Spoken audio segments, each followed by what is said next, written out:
एक वचन को हम पढ़ेंगे भजन संहिता 135।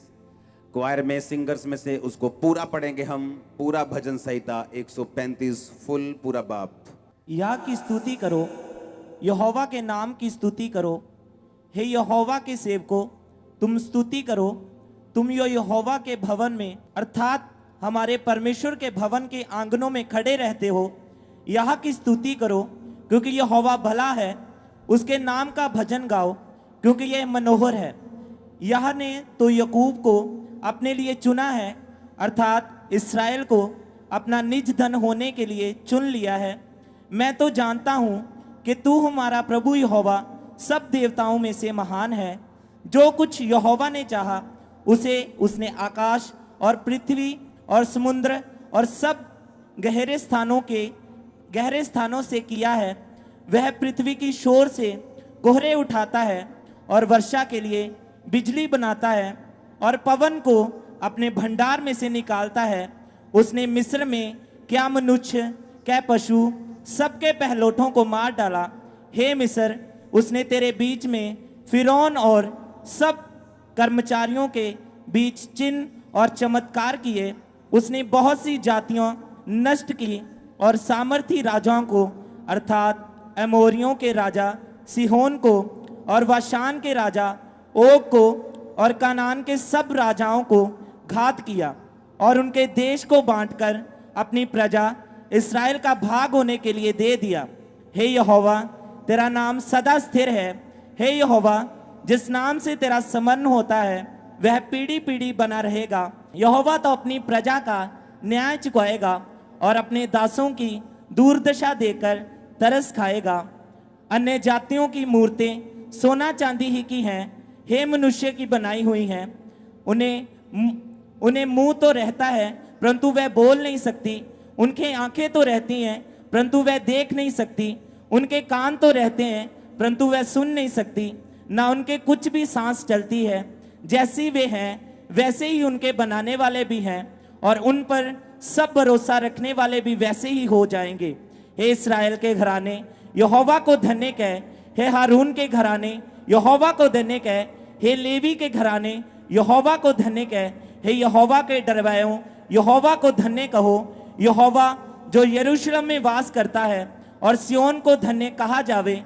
यहाँ की स्तुति हो। जोर से तारीफ करो, जोर से। उसने कहा उसने बहुत सी जातियां नष्ट की। उसने सामर्थी राजाओं को, एमोरियों के राजा सिहोन को 10 आयत और 11 आयत में लिखा। बाशान के राजा, कनान के राजा, ये कौन थे सब राजा? ये अपने अपने टाइम के बड़े जबरदस्त और बड़े खतरनाक राजा थे। ये अपने अपने टाइम के जबरदस्त बड़े पावरफुल राजा थे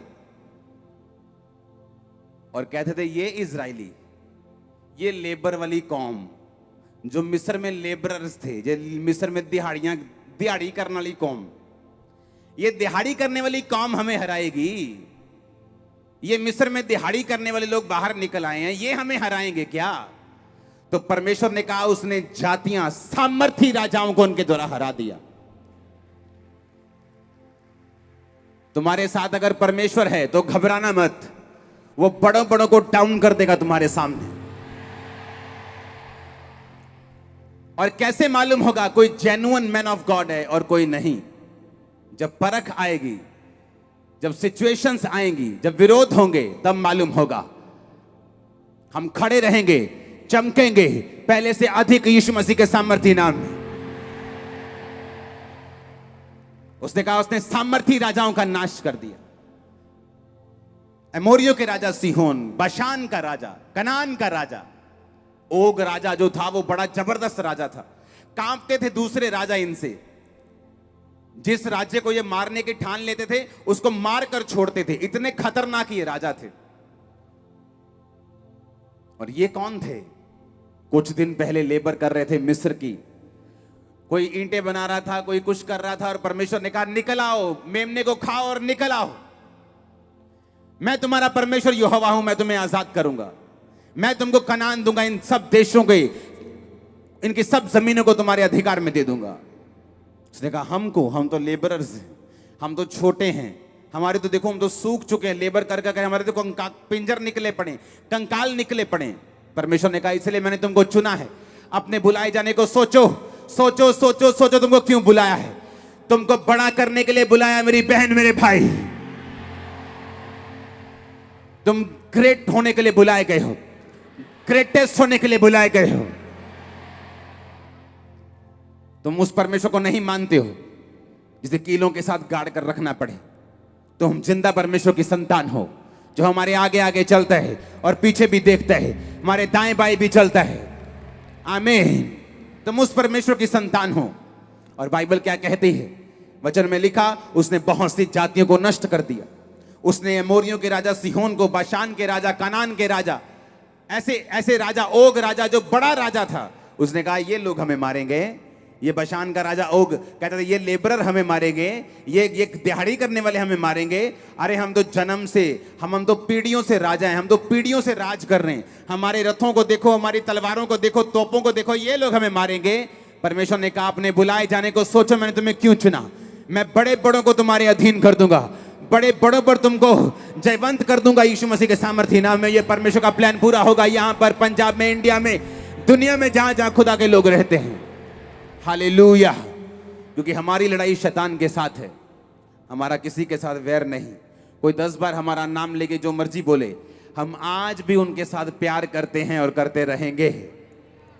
हालेलुया। क्योंकि हमारा टारगेट कुछ और है। हमारा युद्ध इस संसार का नहीं, हमारा युद्ध ये लड़ाई हमारी यहाँ की नहीं, हमारी लड़ाई शैतान के साथ है। और वो हमारे दुश्मनों से निपटेगा। जो धरती पर हमें अपना दुश्मन समझते हैं, यहोवा निपटेगा और तुम्हें ऊंचा करेगा। उसने कहा तुम्हें युद्ध करने की जरूरत नहीं होगी, तुम खड़े खड़े रहकर यहोवा के उद्धार का काम देखना, खड़े खड़े रहकर यहोवा के उद्धार का काम देखना। मैंने कहा वो तुम्हारे साथ है। जितना तुम समझते हो उससे कहीं अधिक वो तुम्हारे साथ है। जितना तुम समझते हो कहीं अधिक वो तुम्हारे करीब है। ब्लड के एक एक कतरे में वो तुम्हारे है। वो तुमको छोड़ेगा नहीं और त्यागेगा नहीं।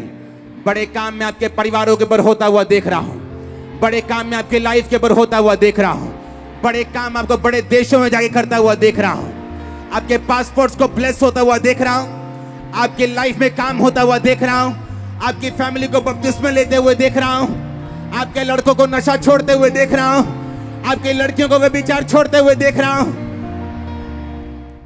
हमारे YouTube चैनल को सब्सक्राइब करें ताकि आप परमेश्वर के गहरे वेदों को जान सकें कि कैसे आप परमेश्वर में बढ़ सकते हैं, कैसे आप दुष्ट आत्माओं से, नशों से, बीमारियों से और वंशों के श्रापों से आजाद हो सकते हैं।